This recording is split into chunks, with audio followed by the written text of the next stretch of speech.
وحده والصلاة على من لا نبي بعده أما بعد فأعوذ بالله من الشيطان الرجيم بسم الله الرحمن الرحيم أولئك على هدى من ربهم وأولئك هم المفلحون قال النبي صلى الله عليه وسلم لا تسبوا أصحابي أو كما قال عليه السلام.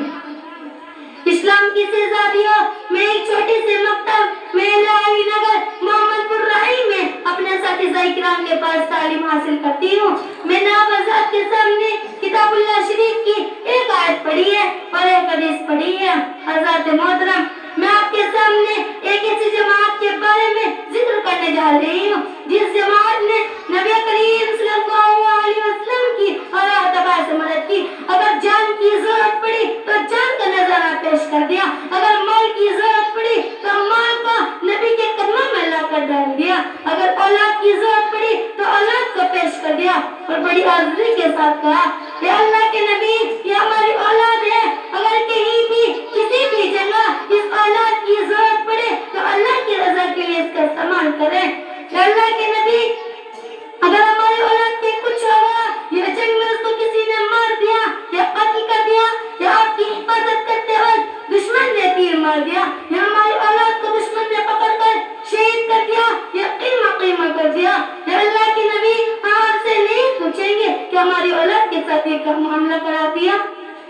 ہمیں تو صرف اور صرف آپ کا سکون کیا رہا ہے، ہمیں تو صرف اور صرف آپ کی جان کیا رہی ہے. اگر آپ ٹھیک ہے تو ہم ٹھیک ہے، اگر آپ سکون سے ہیں تو ہم سکون سے ہیں، اگر آپ کی جان سلامت ہے تو ہماری جان سلامت ہے. حضرات گرامی، میں نے آپ کے سامنے جس جماعت کے بارے میں ذکر کیا ہے وہ صحابہ کی جماعت ہے. ماں بہنوں، جانتے ہو صحابی اور صحابیات کون ہیں؟ یہ پاک عظیم جماعت ہے جس نے اللہ اور اللہ کے نبی پر اپنا تن من دل سب قربان کر دیا اور قربان کرنے کے بعد بھی اللہ کا شکر ادا کیا. اے اللہ تیرا شکر ہے تو نے ہمارا سب کچھ اپنی دین کی حفاظت کے لیے قبول کر لیا. تیرا شکر ہے مولا کریم.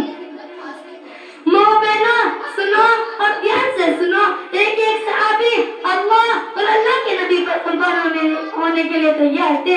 ایک صحابہ ہے اللہ کے نبی کے حضرت ابو دجانہ رضی اللہ عنہ.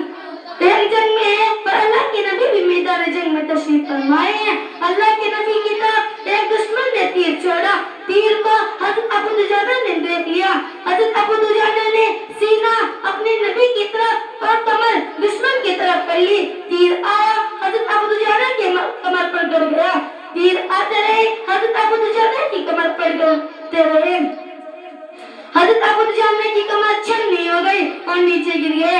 نیچے گرنے کے بعد کسی نے پوچھا ابو دجانہ لڑائی میں تو زخم سینے پر پایا جاتا ہے، تو نے تو کمر پر پایا ہے.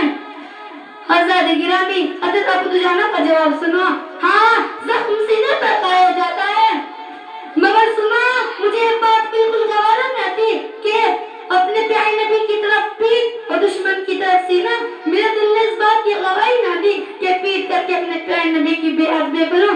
یہ تھے صحابہ کرام جن کو ہم نے بلا دیا، جن کو ہم نے فراموش کرا دیا. اللہ نے ان کو رضی اللہ نے قرآن شریف میں ان کو رضی اللہ عنہ ورضوا عنہ کے لقب سے پکارا. اس جیسی جماعت نہ تو صحابہ سے پہلے تھی اور نہ قیامت تک ایسی جماعت آئے گی. اللہ تعالیٰ مجھے بھی اور آپ کو بھی صحابہ کرام کی اتباع کرنے کی توفیق عطا فرمائے، آمین. میرے صحابہ کرام کی شان سنیں. کسی کیا خبر ہے کیسے انسان ہے، ارے آپ ہی اپنی پہچان ہے. ستاروں کے جیسے ہے کردار ان کے، غلابوں کے جیسے ہے رخسار ان کے. نبی کے فلک کے یہ چاند تارے، یہ باغ رسالت کی خوشبو ہے سارے. یہ قدسی ہے لباس بشر میں، یہ محبوب کتنے ہیں خدا کی نظر میں. انہی پر نبی ناز جتلایا کرتے، زبان رسالت سے فرمایا کرتے، مقام ان کا لوگ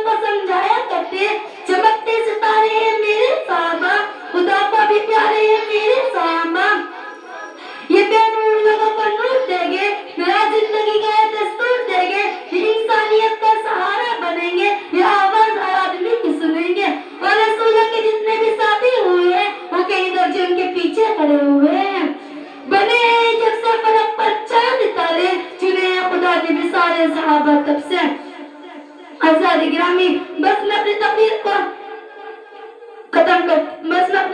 کو ختم کرتی ہوں. جس نے صحابہ کرام کی اتباع کر لی وہ شخص کامیاب ہو گیا. جس صحابہ کرام کو برا کہنے اور گالی دینے سے بچے گا وہ شخص بھی کامیاب ہو گیا. اللہ کے رسول نے فرمایا جس نے میرے ایک صحابہ کی بھی اتباع کر لی وہ شخص بھی کامیاب ہو گیا. میں اپنی تقریر کو شعر سے ختم کرتی ہوں. تم ڈرا سکتے نہیں ہم کو سزا کے نام پر، ہنستے ہنستے جان لٹا